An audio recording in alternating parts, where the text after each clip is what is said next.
from a probabilistic standpoint, the emergence of life seems almost impossible. The question of how the first life form came to be is like tossing hundreds of complex parts into water without any intervention, relying solely on natural forces to assemble them into a functioning phone. This clearly seems impossible, yet life somehow made its grand entrance. The existence of life itself can almost be called a miracle, and within all living beings, the emergence of humanity is truly the miracle among miracles. Scientists have long realized that life isn't a singular event but a series of highly organized chemical steps.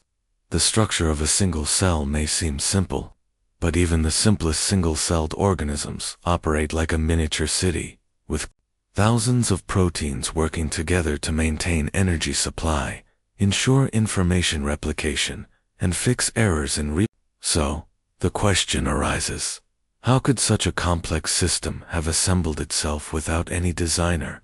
Some might argue that this could be the result of evolution, step by step.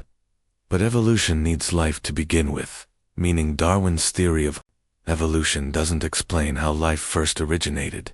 This pushes the problem even further into the past. When Earth was still a fiery ball, how did that first step happen? Currently, one of the most popular theories in the scientific community about the origin of life is the chemical evolution theory, also known as the primordial soup hypothesis.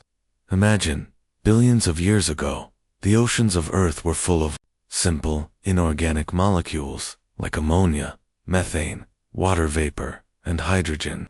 Lightning, volcanic eruptions, and high-energy events like ultraviolet rays provided energy for these molecules to react, gradually forming more complex organic molecules, like amino acids and nucleotides.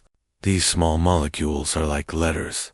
They need to be put together to form words, and eventually create a book. Today's DNA and proteins.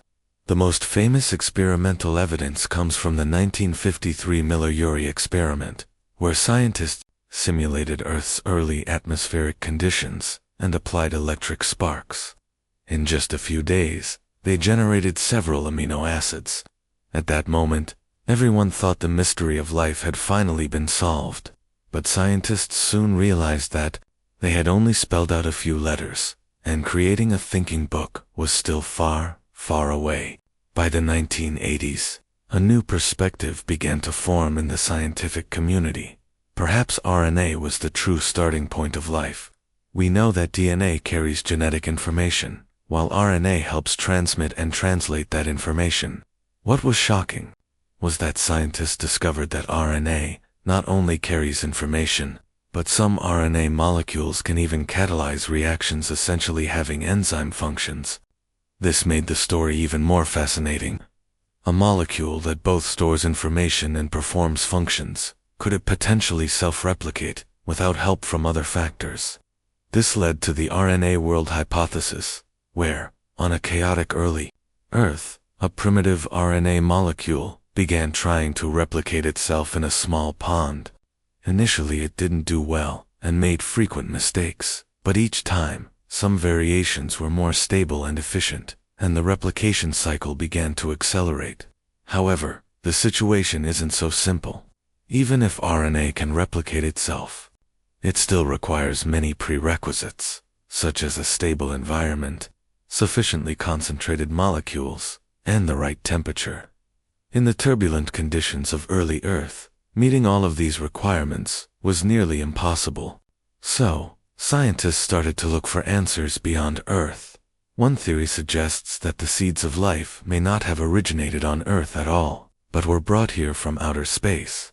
It may sound like science fiction, but this is a scientific hypothesis called panspermia. It proposes that essential components of life, such as amino acids, sugars, and even microbial spores, could have been brought to Earth by meteorites or comets from other planets. This theory isn't without evidence. In 1979, scientists discovered several amino acids in a meteorite, some of which had never been seen on Earth. Furthermore, in 2014, the European Space Agency's Rosetta probe landed on a comet and found organic molecules on its surface.